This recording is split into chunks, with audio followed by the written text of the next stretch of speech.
এই সমস্যাটা হয় কৃমির জন্য এবং দীর্ঘদিন কৃমিনাশক লিভার টনিক না করাইলে এই সমস্যাটা হয়ে যায়। আসসালামু আলাইকুম, আপনারা দেখছেন তাহাগ্রাম এগ্রো ইউটিউব চ্যানেল। তো বন্ধুরা, নতুন একটি ভিডিওতে সবাইকে শুভেচ্ছা এবং অভিনন্দন। তো আজকে আমি আপনাদের সাথে শেয়ার করব যে হঠাৎ কী কারণে কোয়েল পাখি মারা যাচ্ছে বা মারা যাওয়ার সঠিক কারণটা আপনারা কিভাবে খুঁজে বের করবেন, এবং আপনারা যদি সঠিক কারণটা বুঝতে পারেন বা ধরতে পারেন তাহলে কিভাবে সেটার সমাধান বের করবেন এবং পাখিগুলোকে সবসময় সুস্থ রাখবেন। 100% নিশ্চয়তা দিয়ে বলতে পারি, আপনারা যদি এই সমস্যাগুলোর মধ্যে আছেন বা এই সমস্যাগুলোর জন্য আপনার পাখিগুলো মারা যায়, তাহলে যে প্রকার সমাধানের কথা আমি আপনাদের সাথে আজকে শেয়ার করব, ইনশাআল্লাহ সেগুলো যদি আপনারা ফলো করেন বা সেই কাজগুলো যদি সম্পূর্ণ করেন, তাহলে অবশ্যই আপনার পাখিগুলো সুস্থ হবে এবং পাখিগুলো ঠিক থাকবে, ডিমের প্রোডাকশন ঠিক থাকবে। তো আশা করি আপনারা স্কিপ না করে পুরো ভিডিও জুড়ে সাথেই থাকবেন, তাহলে বুঝতে পারবেন ইনশাআল্লাহ। তো এই যে দেখেন আমার হাতে একটা পাখি, আমি এই পাখিটা হচ্ছে জবাই করলাম, মানে কেটে দেখলাম।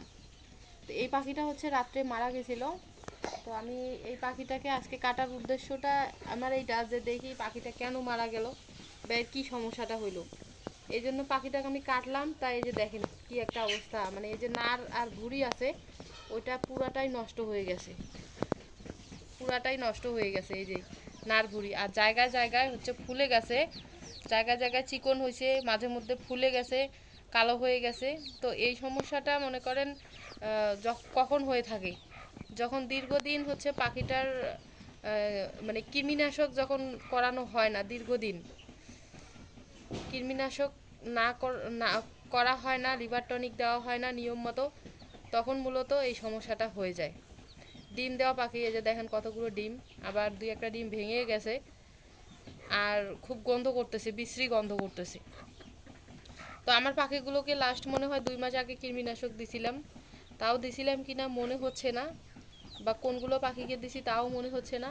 সম্ভবত এই পাখিটার কৃমির ডোজ পড়ে নাই, তার জন্য এই পাখিটার এরকম হয়েছে। তো দেখেন কোয়েল পাখির মারাত্মক একটা ভুলের কারণে কি হয়ে গেল।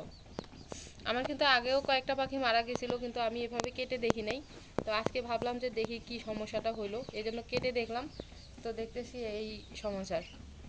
তো সব কিছুরই হচ্ছে যত্ন এবং পরিচর্যা লাগে, এবং সব কিছু হচ্ছে মেনটেন করে চললে কোনো সমস্যা হয় না। তো এখন বুঝে গেলাম যে আমার পাখিগুলোর হচ্ছে কৃমিনাশক দেওয়া জরুরি এবং লিভার টনিক দেওয়া জরুরি।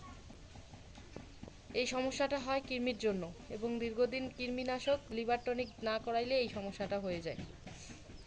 কি একটা অবস্থা দেখেন, আপনারাও হচ্ছে দেখবেন মাঝে মধ্যে এইভাবে ট্রাই করে দেখবেন, চেক করে দেখবেন যে কি সমস্যা হইলো। আর এই পাশে দেখেন লিভারটা দেখেন, এই যে কলিজাটা দেখেন কি একটা অবস্থা, কলিজাটা কালো হয়ে গেছে এবং পচে গেছে। সঠিক সময়ে এবং সঠিক নিয়মে যদি আপনারা কৃমির ডোজ না করান, কৃমির ওষুধ না খাওয়ান, তাহলে কিন্তু হচ্ছে পাখির ডিমের হার বা ডিমের প্রোডাকশন অনেকটা কমে যায় এবং পাখিগুলো ডিম দেয়। যতই খাওয়ান না কেন, পাখিগুলোর কিন্তু ডিমের প্রোডাকশন বৃদ্ধি হবে না। প্রায় 30% বা 30% খামারই কিন্তু এই সমস্যার মুখোমুখি হয়। তো এই সমস্যা তারা সাফার করে। তো এটা না বোঝার কারণেই মূলত এই সমস্যাগুলো হয়। আর ঠান্ডা যদি লাগে, ঠান্ডাজনিত সমস্যার কারণেও কিন্তু পাখি মারা যায়। তো সেটা কিন্তু রানীক্ষেতের ভ্যাকসিন করাই দিলেই এবং ঠান্ডার ডোজ যে আছে, ঠান্ডার ডোজ করাইলেই হয়ে যায়।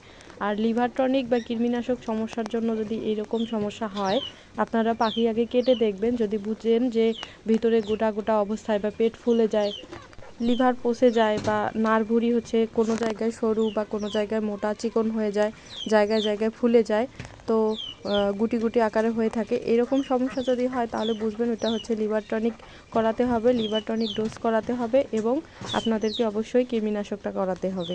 কোয়েল পাখিকে কৃমিনাশক দেওয়ার সঠিক নিয়ম হচ্ছে প্রতি 3 মাস অন্তর অন্তর দিতে হবে, এবং লিভার টনিক প্রতি 1 মাস বা 1 থেকে 1.5 মাসের মধ্যে আপনাদেরকে করাইতে হবে।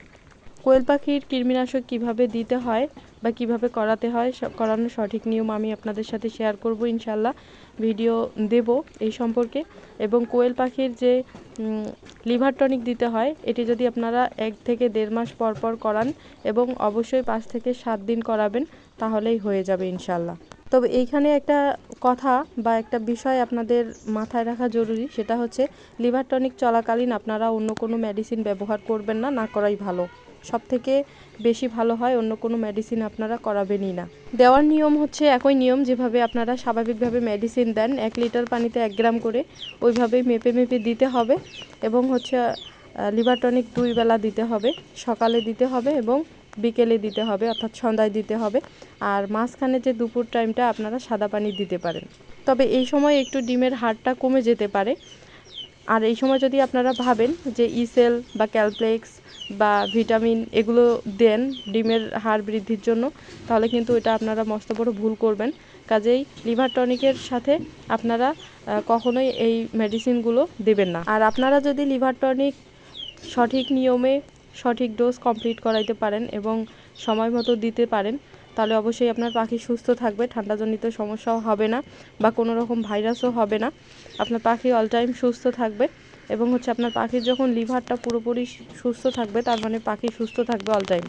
এবং পাখি যদি অল টাইম সুস্থ থাকে, তাহলে আপনার পাখির ডিমের হার এমনিতেই বাড়বে এবং পাখিটা দীর্ঘদিন ডিম দিতে পারবে। আর যদি লিভার টনিক আপনারা না করান বা কৃমিনাশক না করান, ধীরে ধীরে ডিমের প্রোডাকশন কমে যাবে এবং খুব তাড়াতাড়ি ওই পাখিটা রিজেক্ট হয়ে যাবে।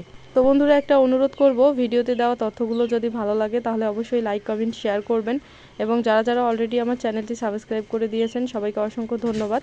এই মুহূর্তে যারা নতুন তারা প্লিজ চ্যানেলটি সাবস্ক্রাইব করে দিয়ে বেল আইকন প্রেস করবেন। আর আমার হচ্ছে ইনকিউবেটর বর্তমান চালু আছে, কারো যদি কোয়েল পাখির বাচ্চা সংগ্রহ করতে চান তাহলে অবশ্যই আমার সাথে যোগাযোগ করবেন বা কমেন্টের মাধ্যমে জানাবেন।